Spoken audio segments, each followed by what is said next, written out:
42% of estate agents in 2023 experienced mental health issues. To me, that sounds an awful lot. Simon, you are the author of The Voice of the Agent, a survey of over 800 estate agents. 42%, and in fact, that's split equally between men and women. Sounds an awful lot of people. Yeah. On that? Others on the panel can talk about this as well, because it actually affects us personally with people around us and maybe even ourselves. But when I actually was doing this part of the report, I was saying to David Mintz from Kerfuffle the other day, I actually had to walk away at the point, because the results of this point and a section that follows about discrimination really shocked me, and actually how endemic and how equal it is between men and women in terms of mental health. There's some interesting results in there of how men and women deal differently with what happens to them, which is kind of interesting to look at. But also, it was interesting that nearly 12% of people said it actually got worse in the last 12 months. And I think as an industry, and others please will chip in on this point, is we need to talk about this issue more, because there's an enormous amount of stress. This is an incredibly pressured environment.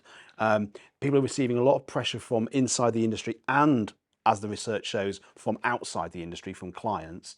And I think we need to be much more loud about what is there to help them, so they can address these issues. People are not on their own, and there's resources to help. I mean, we are in an industry that basically everyone blames us, aren't we, Russell? You know, if anything goes wrong, we're blamed. Yeah. We get shouted at. Yeah, I wonder what the split would be actually if we started asking different roles within the property industry. I suspect sales progressors, their mental health issues would be through the roof, because it's probably one of the most stressful jobs that you could probably have, not just in the property industry, but generally. So yeah, look, it's actually not that much of a surprise to me. I think it's actually both a very stressful industry to work in, and dare I venture, also, I think underpaid, which probably doesn't help. Now, I'm not saying that more money is compensation for mental health, but maybe it helps a bit. I mean, it scares me that only 11% of people have taken professional help, and the vast majority of people have tried to address the situation privately or dealt with family or friends. I mean, what are the solutions to this? For example, I have been working alongside the fantastic charity Agents Together over the last couple of years, because my background originally is in business coaching and, in fact, creating mentoring capacity within corporate life. And so I volunteered to work with Agents Together to help their mentors be able to mentor the people, the agents that they were dealing with, more effectively. And charities like that, and there are several around, Chris, which I know you'll talk about, do a fantastic job if agents reach out and say, you know, I really would love to have a mentor. And that's not just about the mental health mentoring, but in fact mentoring perhaps the business issues, for example, that are causing or are a significant part of the stress that are causing the mental health problems. Obviously, it can't be a group solution, but you're basically saying if you've got someone on your side as a mentor, it will alleviate an awful lot of the mental health issues. Yeah, just having somebody to download to, somebody to someone listen. on your side. Yeah. You know, in the world that we operate in now, the person is the professional is the personal. You know, we don't have a great work-life balance in our lives, and for a lot of us, certainly among self-employed people, for example, work is life, and that's kind of, it becomes the whole thing. But I think what we've got to realise is if you're a leader of people, your team are not just work units. Their job is not robots. They have personal lives. They may have things going on at work. And if you're going to be a genuine leader of people, you need to understand the whole person and signpost them. You may not be part of a massive organisation with HR departments can do all this stuff, but simply by having some education and learning on the subject, being open about, for example, my gender that's very bad about talking this with men, but also signpost where there's help. Make it very clear that people like Agents Together list all the various bodies for financial problems, for personal problems, for suicide, all the horrible things that happen in people's lives. But also the Property Mark Trust, which is there, provides incredible help to people. You know, it's actually really, for people who have gone through incredibly bad things in their lives, it's done amazing things. I'll declare an interest. I'm an ambassador of the Property Mark Trust. But what I've learned about it in the last few weeks of getting to know it is how much they can really step in there. And as you say, be by someone's side when they're going through a difficult time. One thing I'm particularly impressed with is the Women in Estate Agency Facebook group. Obviously, yes. I'm not in it myself, but I've been told that those that are in it is a very safe space. Are you in it yourself? No, not in it. I have a lot of involvement with them. I keep getting knocked back too. But there's I think all we as human beings just want someone to listen to us and just appreciate, and going through and just an ear to hear.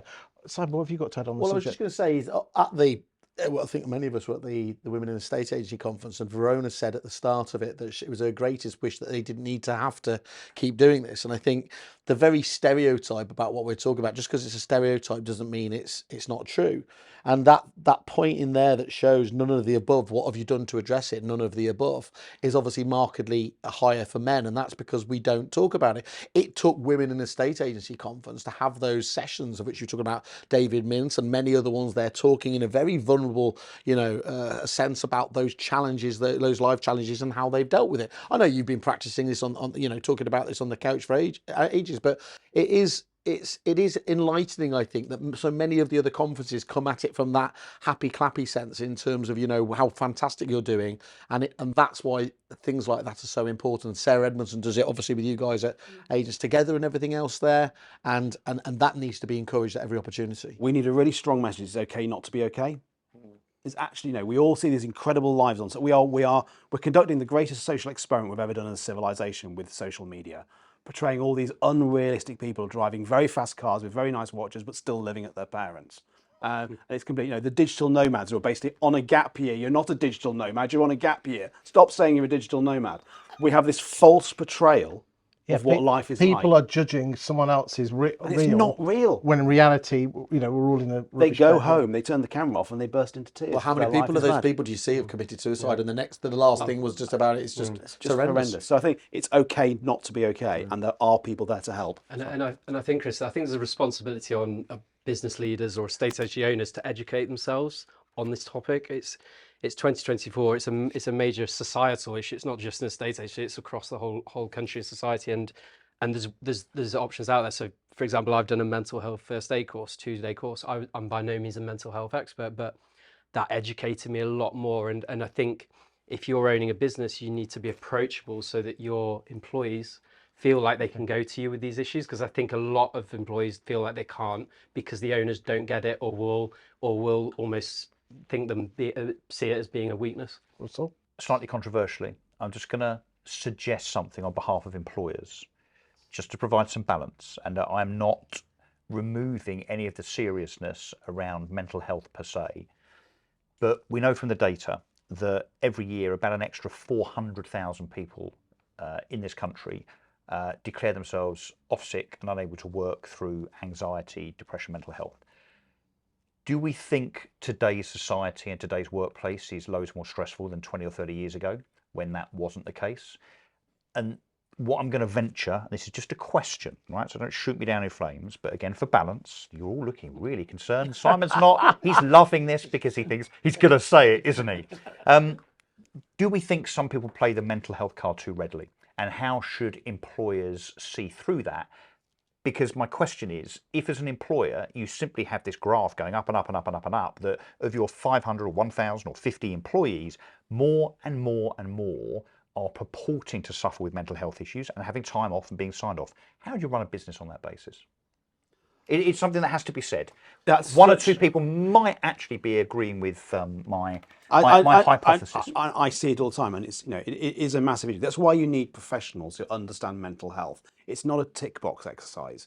You don't at one side have someone in an office who just basically says, "We've got a mental health policy, we're fine." You don't on the other side of it go, everyone who says they have a problem, let them go off work. You need to have a proper consultation with someone who's trained in understanding what the signs of mental health are. But we don't dive down one of two channels.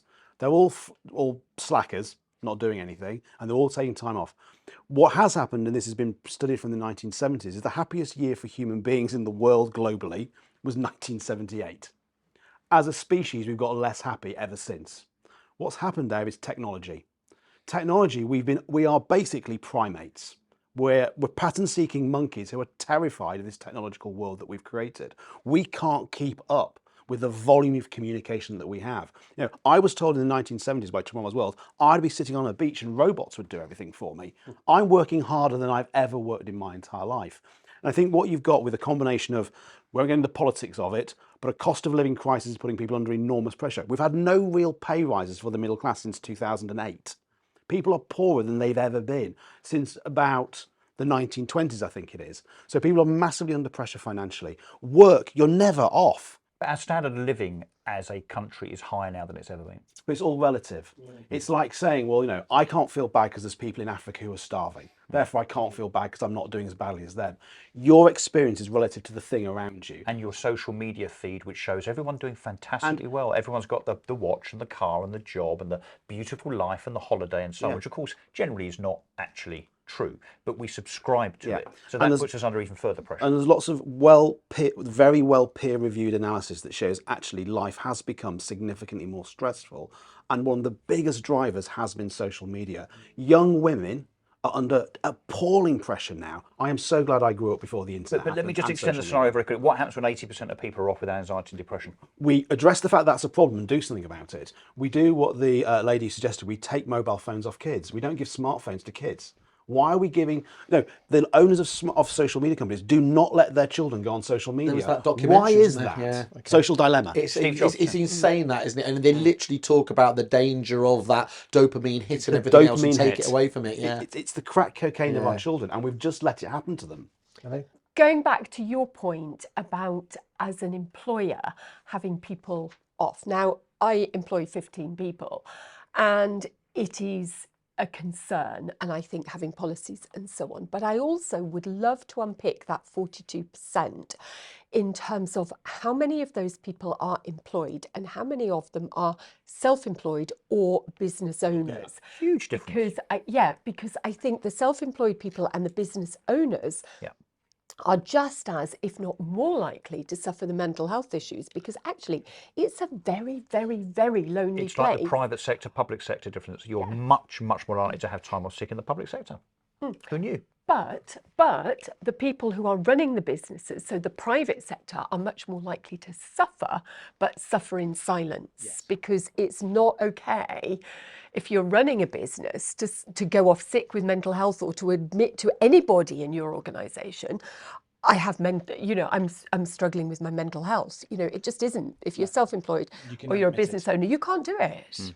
And it's a very lonely place. I think the magic takeaway here is that you have to be self-aware if you do have issues, and then you need to go out and take responsibility for your own mental health, and take ownership by either approaching agents together with mentors, because that someone's on your side. There's Ben Madam's Boys Club, there's the Property Mart Trust, and again, the ladies have their Women in the Estate Agency Facebook group, which is a safe space, and I thoroughly recommend the chaps out there that you join organisations. You know, it's been proven beyond doubt that if they join like boys-owned clubs like your Rotaries, I know that's mixed, but Round Table or Freemasons or something like that, you get that banter and that release. So thank you for your time today. Thank you.